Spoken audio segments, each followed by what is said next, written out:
مختلف زمانوں میں مختلف حکمرانوں نے اور آیان اقتدار نے یہ کوشش کی کہ ہم لوگوں کو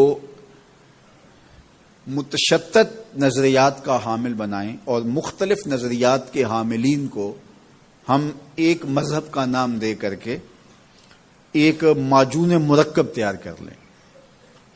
اور مذہب کی انفرادی جو شناخت ہے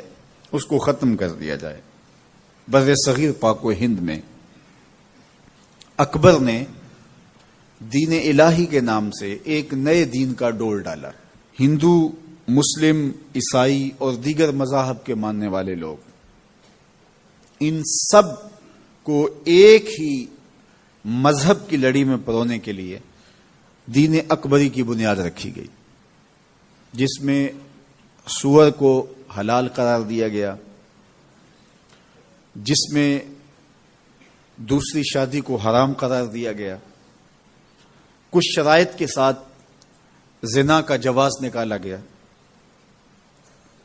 گائے کے ذبیحے کی حرمت رکھی گئی اور بہت ساری چیزیں انہوں نے شراب کی حلت کو رواج دیا اور اس کی مخالفت کرنے والے کے لیے سخت سزائیں مقرر کی۔ اور اس کا یہ خیال تھا کہ میں بادشاہ وقت ہوں، اور اس وقت اس کا طوطی بولتا تھا اور بہت بڑی شہنشاہی اور راجدھانی کا وہ مالک تھا، تو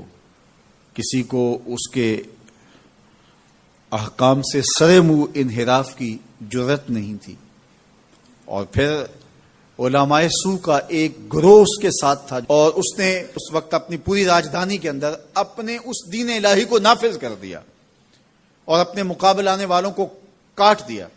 اور کوئی نہیں کہتا تھا کہ جو ہے وہ اکبر کے اس الہادی فتنے کا مقابلہ کیا جا سکتا ہے۔ تو اللہ تعالیٰ جل شانہ نے ایک شخص کو کھڑا کر دیا جس کو مجدد الف ثانی کہا جاتا ہے، اور وہ پوری قوت کے ساتھ الہاد اکبری کے خلاف کھڑا ہوا اور پوری جرأت کے ساتھ اس نے نعرہ مستانہ بلند کیا، بادشاہ بے دین است اعتبار نہ دارت ملت ما جداگانہ است۔ بادشاہ بے دین ہے، اس کا کوئی اعتبار نہیں، محمد عربی کے دین کی اپنی الگ شناخت ہے۔ پوری قوت کے ساتھ کھڑے ہوئے، مقابلہ کرتے رہے۔ شیخ کو گوالیار کے قلعے کے اندر بند کر دیتا ہے، لیکن شیخ وہاں ہی تبلیغ دین کا کام شروع کر دیتے ہیں۔ ہمیں سجدے سے غرض ہے، جو یہاں نہیں تو وہاں سے ہی۔ اور پھر کیا ہوا کہ وہ جہانگیر جو اپنے باپ کے اس مشن کو لے کے آگے چلنے کے لیے پورے عزم کے ساتھ کمر بستہ تھا، وہ اپنے دور میں ہی اس دین الہی کے خاتمے کا اعلان کرتا ہے۔ اب سلسلہ چلتا رہا، جب یہاں انگریز آ گئے اور انہوں نے ان پر تسلط جما لیا، تو اس وقت انگریز کو یہاں سے نکالنے کے لیے، ان کے انخلا کے لیے جو کوششیں کی گئی، اس میں بھی پھر وہی مزاج لایا گیا،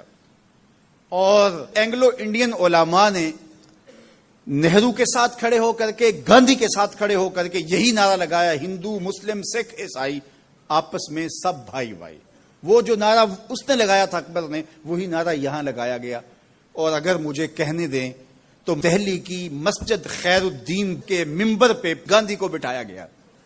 اور اس کو رسول السلام کہا گیا، سلامتی کا رسول کہا گیا، اور پھر کہا گیا پاکستان کیا، پاکستان کی پے بھی نہیں بنے گی، اور یہ پاکستان نہیں پلیتستان ہے۔ تو زمانے نے پھر ایک شخص کو دیکھا جس نے المحجت المؤتمنہ اس زمانے میں لکھی، دوام العیش لکھی، 1912 کے اندر الگ اسلامی بینک کا تصور دیا، جس نے تحریک ہجرت کی اس لیے مخالفت کی کہ ملک یہ ہندوؤں کے سپرد کر دینا اور مسلمان یہاں سے نکل کے کمزور ہوتے چلے جائیں، اس لیے اس کی مخالفت کی۔ تحریک ترک موالات کی اس لیے مخالفت کی کہ یہ موالات ہندوؤں کے ساتھ جو ہے وہ مل کر کیے جا رہے ہیں، جو کہ مشرکین ہیں، اور مشرکین کے ساتھ ملنا ہمارا اسلام جو ہے وہ اس کی اجازت نہیں دیتا۔